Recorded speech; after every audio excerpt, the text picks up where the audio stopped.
and Pando.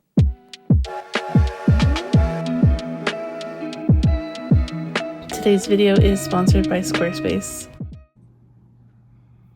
Hi YouTube! Today I have a video for you of a new mural that I worked on this week. So this was a very last minute mural where I had pretty much complete creative freedom. A company, or a gallery here in San Jose called One Culture and the Jams brand wanted me to be a part of an exhibition for the Santa Clara County Fair.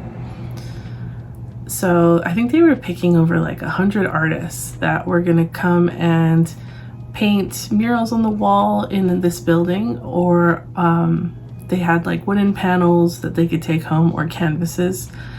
And there was also live painting during the actual event. So I had about a week to paint a mural, and they kind of kept upgrading the size of my mural. So originally I was gonna paint like a 8x12 piece, and then they were like, oh, what about 12x18? And then it ended up being like 12x24 because I went around the corner. They wanted me to be like front and center after I had already started painting, and I was like, no, I'll just stay where I am. But I'm super excited with how it turned out, and I had so much fun because you don't really get to do like a free concept mural very often. It's usually commissioned, so like they want something for their brand, or there's like a theme that you have to go with. So this time I decided to paint a mermaid because the last 3 times I painted murals I was always wanting to do a mermaid, and I was like, okay, next time I get to do one with any concept, I'm gonna do a mermaid. So I was originally planning on doing like this mermaid in a bottle, and then once I realized I could go around the corner wall, I was like, oh, never mind, I'm gonna go bigger. So I redrew this drawing that I did a long time ago. I painted this mermaid for a mug design back in like 2016, I think. And I've always loved that drawing, and I've recreated it a few times. So this time I was like, might as well put it on a wall. But she's a cave dwelling mermaid, so she's kind of like a vampire where she can't leave, like go in the sunlight. So she's super pale, like really creepy, like bluish skin, and she eats humans and pirates that come into her cave. And I'm calling it Neptunes Hideout because she's like a cave dwelling mermaid, and so she's surrounded by like mushrooms. And I was gonna put more like skulls and skeletons, but I decided to keep it simple. So yeah, please enjoy this video, and I'll talk more at the end about some struggles and stuff like that I faced with this job. So have fun.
Today's video is sponsored by Squarespace. Squarespace is an all-in-one website building platform that allows you to do everything you need for your business all in one place. I use Squarespace for my website and my online store, as well as a method for sending invoices and creating resumes and portfolios. Today I'm updating my mural section with my newest mural that was in this video. You can see here that I've listed out all the murals I've done, put in photos, a little description, and even a map of where it's located so you can visit it yourself. Editing my website is so easy with Squarespace. It's really intuitive, especially with the beautiful templates that they have. You can just plug in all of your information and your website looks amazing immediately. I saved a set of photos of my mural that I wanted to use to display it, and picked my favorite for the first photo. One really cool thing about Squarespace is that once you upload your photos, you can edit them right there on the website. They have filters and basic tools to help you make your photo look better, just in case you don't want to pay for Photoshop. After selecting a main photo, I can put a gallery of photos underneath it. Importing my photos is so easy with their upload media section. You can even sync it from social media if you'd like. After adding a description, I added a map with the address of my mural so you can go visit it. And at the bottom, I put a section where I can get more mural work. So people that want to commission me can email me, and I could even insert a form there that they can fill out if they want to send me a commission. Editing my website on Squarespace is so easy, and it's no wonder I've been using Squarespace for almost 8 years now. If you want to try out Squarespace, they have a free trial, and if you like it, you can go to squarespace.com/Jacquelin for 10% off your first purchase. Thanks so much to Squarespace for sponsoring this video.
hope you guys enjoyed watching the process of that mural.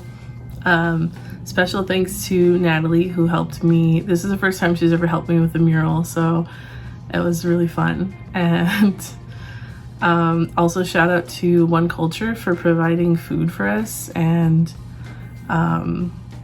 keeping us fed throughout the week. It was really nice of them.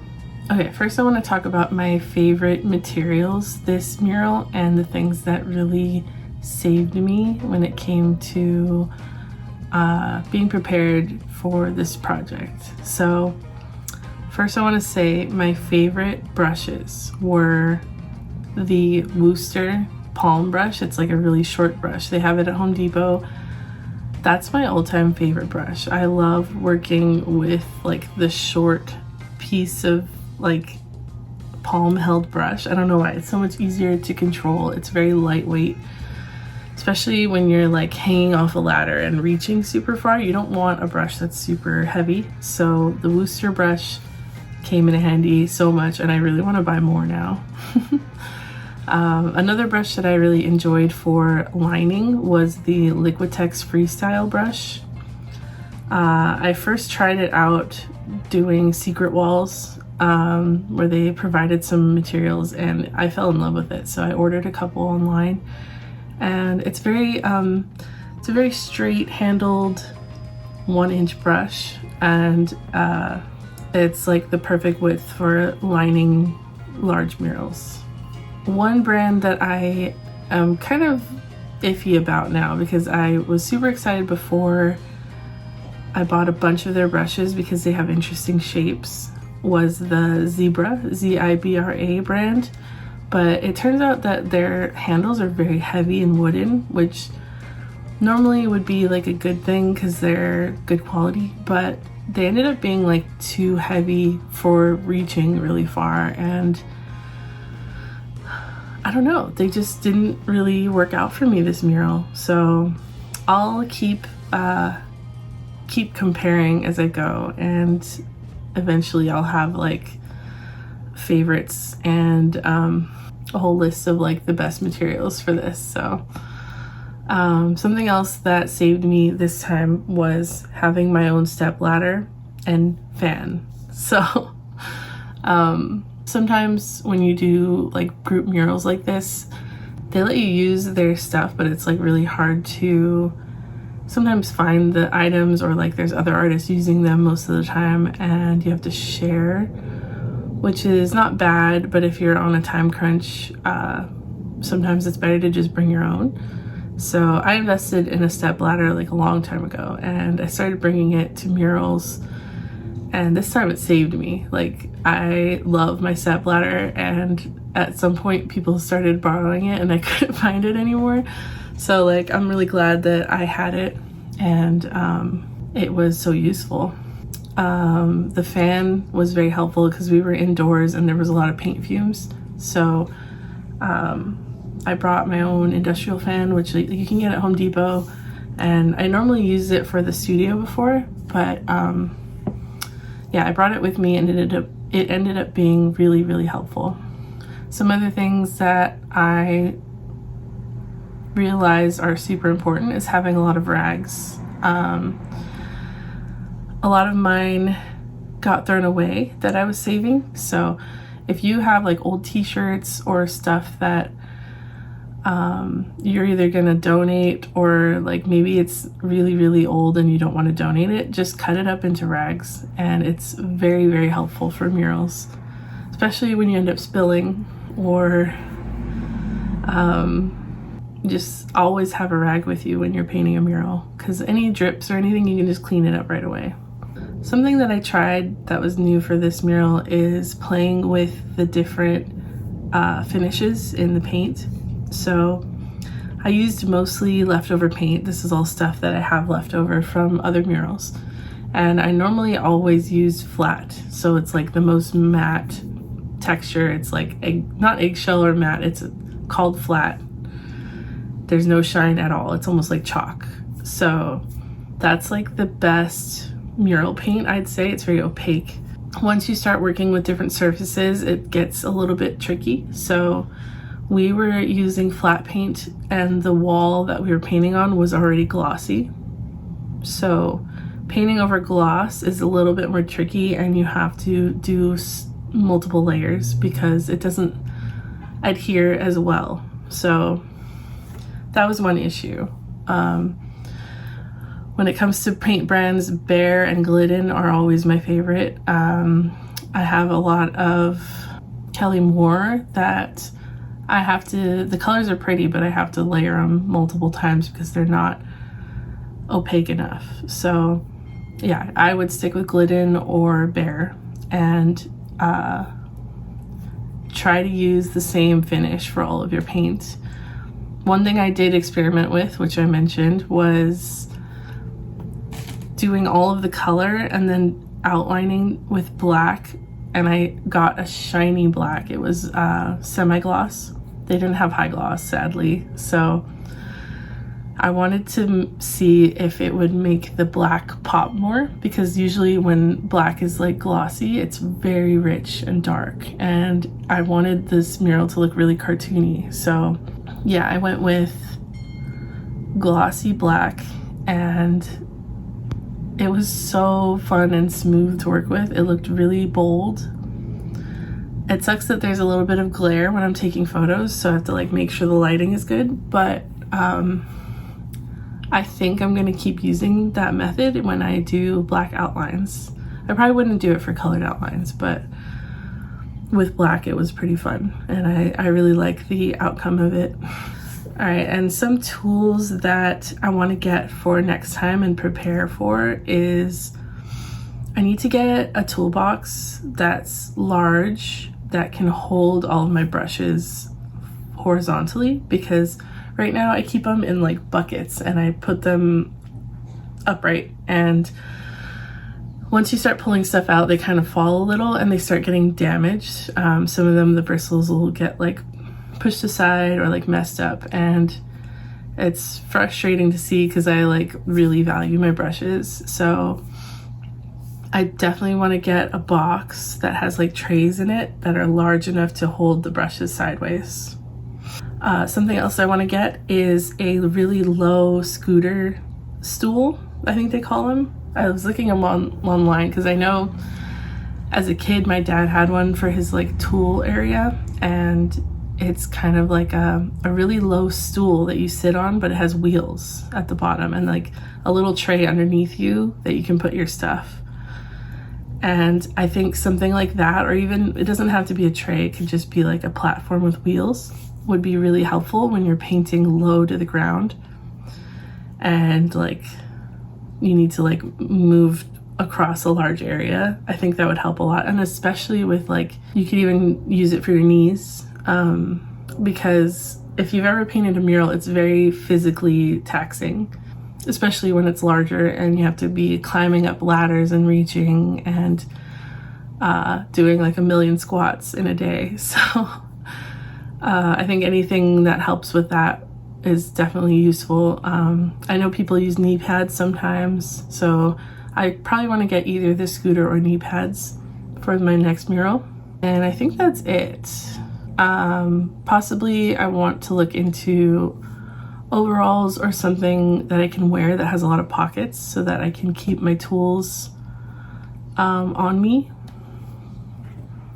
Because that's another thing where you could be like up a huge ladder and you forgot something and you have to climb down over and over again. That's why it's helpful to have a partner or somebody to help you with. Yeah, so I think that's it for the things that I want to buy for my next mural. I've gone through my favorite materials and like super useful stuff in my other mural videos, so if you're interested in that kind of information, be sure to check out my past murals. I think I did one a couple months ago. So yeah, that should be about it. Thank you so much for watching, and I hope you enjoyed watching this. Please give it a thumbs up, and I will see you in the next video. Bye.